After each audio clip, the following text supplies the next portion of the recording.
Hello दोस्तों, आज मैं जियोग्राफी का लेक्चर लेकर आया हूं जो कि आप लोगों के लिए बहुत अधिक इम्पोर्टेंट है। मैं रिक्वेस्ट करता हूं इस वीडियो को एक बार ज़रूर देखें। यदि आपको वीडियो पसंद आता है तो चैनल को सब्सक्राइब करें, लाइक करें एवं शेयर करें। चलो तो वीडियो को स्टार्ट करते हैं। सबसे पहले अपन जान लेते हैं भूगोल क्या है, यानी जियोग्राफी शब्द क्या है।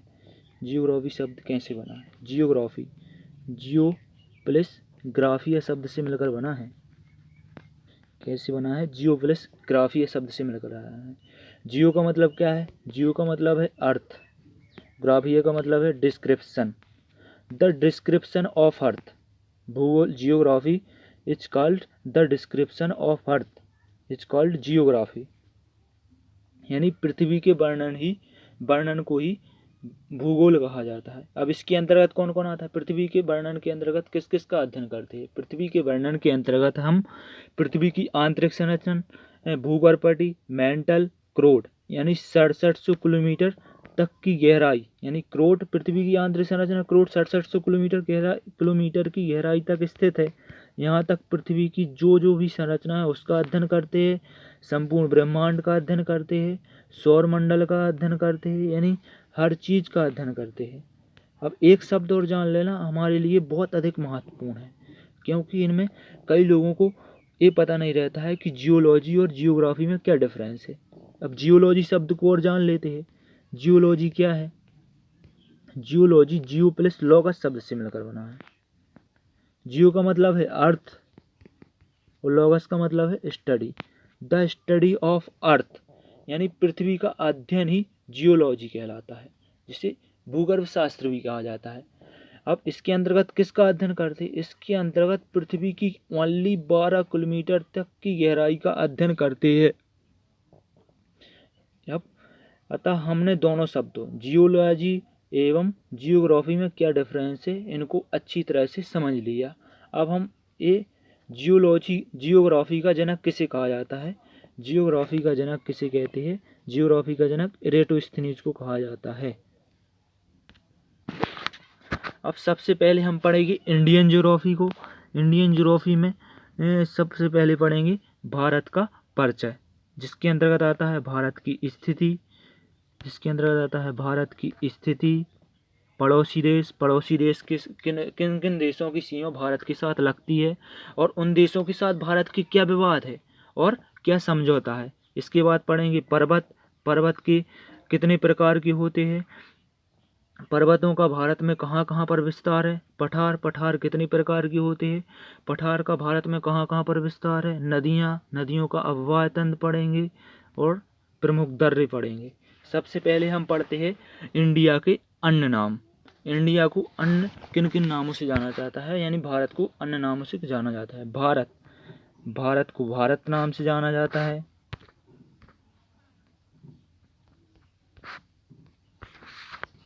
इंडिया नाम से जाना जाता है, हिंदुस्तान, आर्यवर्त। अब भारत का भारत नाम कैसे पड़ा? राजा भरत के नाम पर भारत का भारत नाम पड़ा। अब इंडिया नाम कैसे पड़ा? इंडिया यूनानियों या ग्रीस के द्वारा भारत का नाम इंडिया पड़ा। और हिंदुस्तान नाम कैसे पड़ा? पार्सियन और ईरानी, पार्सियन को ही ईरानी कहा जाता है। इनके द्वारा भारत का नाम हिंदुस्तान पड़ा। आर्यवर्त कहाँ के पड़ा? भारत को आर्यवर्तों की भूमि कहा जाता है। ऐसा क्यों कहते हैं? क्योंकि सबसे पहले भारत में आर्यवर्त भी आए थे।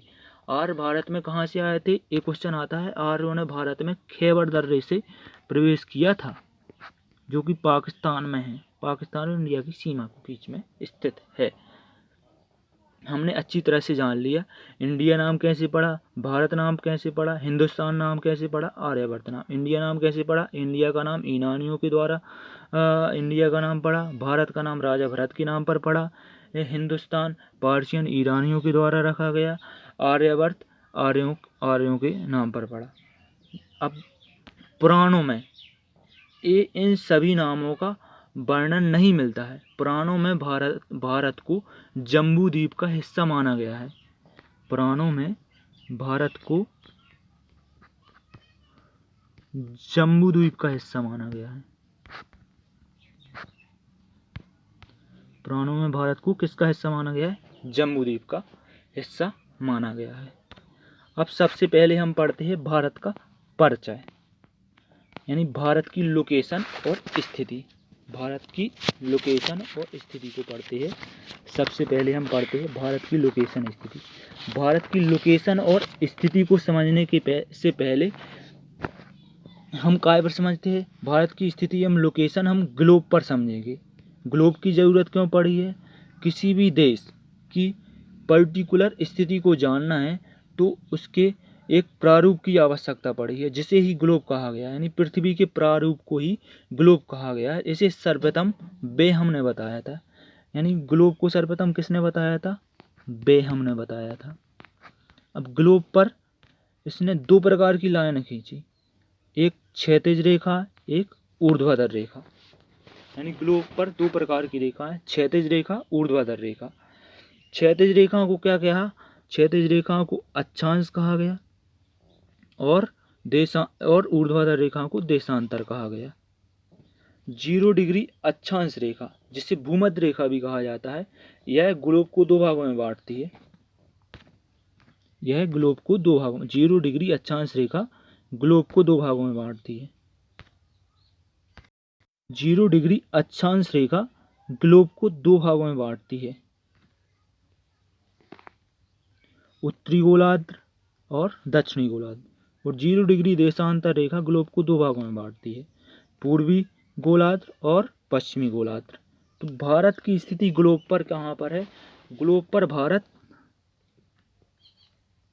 उत्तरी गोलार्ध में है, अक्षांश के अनुसार उत्तरी गोलार्ध में है, और देशांतर के अनुसार पूर्वी गोलार्ध में स्थित है भारत की स्थिति।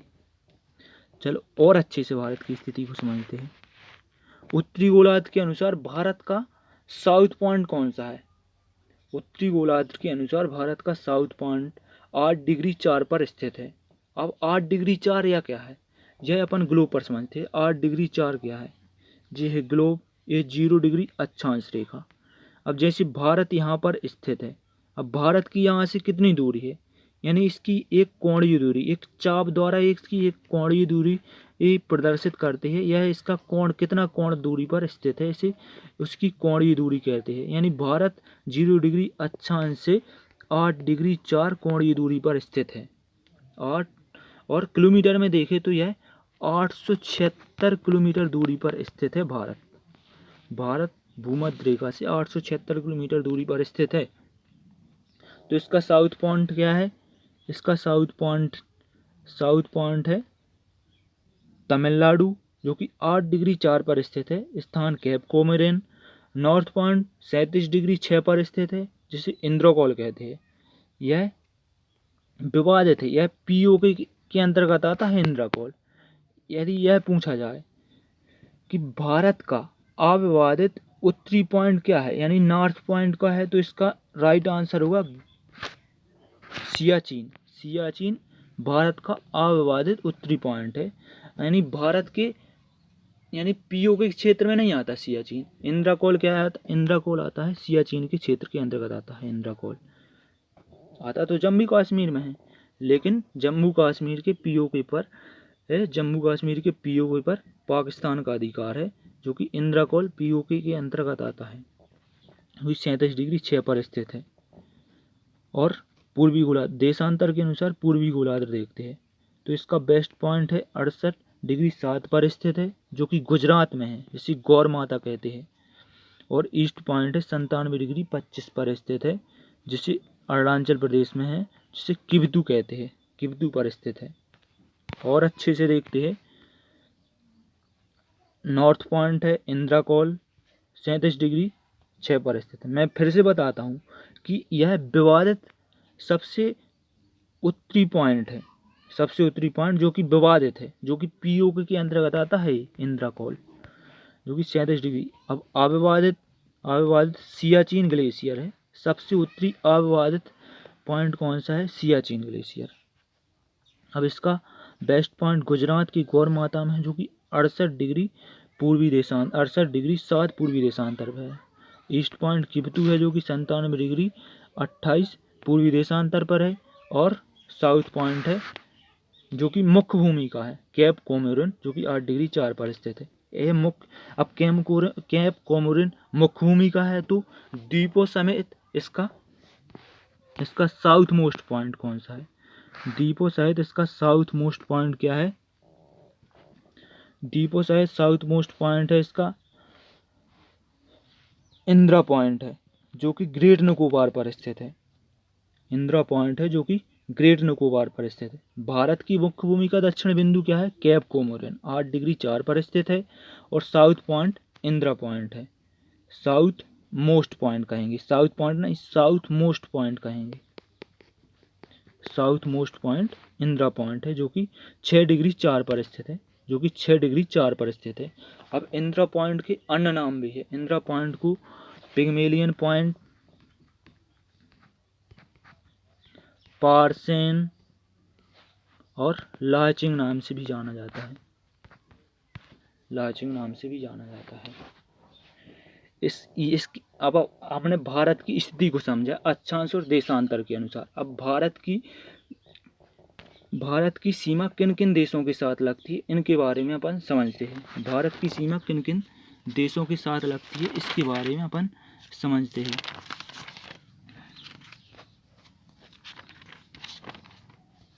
भारत की सीमा सबसे पहले हम पढ़ेंगे पाकिस्तान। पाकिस्तान के साथ पढ़ेंगे सबसे पहले।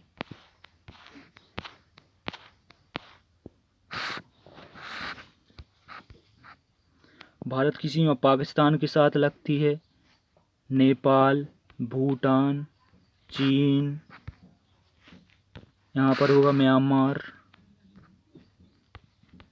बांग्लादेश, नीचे श्रीलंका, मालदीव, यहाँ पर है इंडोनेशिया। इतने देशों के साथ भारत की सीमा लगती है। सबसे पहले अपन पढ़ेंगे पाकिस्तान के साथ सीमा। पाकिस्तान के साथ सीमा, पाकिस्तान से सटे राज्य, पाकिस्तान से कितने राज्य सटे हुए हैं? गुजरात, राजस्थान, पंजाब, जम्मू कश्मीर। जम्मू कश्मीर अब केंद्र शासित प्रदेश है। अब जम्मू कश्मीर के प्रेजेंट में उपराज्यपाल क्या है? जम्मू कश्मीर के प्रेजेंट में उपराज्यपाल है मनोज सिन्हा। मनोज सिन्हा। इससे पहले सबसे पहले उपराज्यपाल थे गिरीश चंद्र मुर्मू। गिरीश चंद्र मुर्मू। अब भारत के साथ पाकिस्तान की कितनी सीमा साझा करता है? भारत के साथ पाकिस्तान की 33 किलोमीटर सीमा साझा करता है। इससे पहले अपन एक भारत जो यानी बाउंड्री सीमा लगती है। बाउंड्री सीमा कितनी प्रकार की होती है, इसको और समझ लेते हैं। इसके बाद अपन भारत की पाकिस्तान की सीमा को समझेंगे और अधिक समझ में आएगा। सबसे पहले अपन पढ़ लेते हैं बाउंड्री कितनी प्रकार की होती हैं।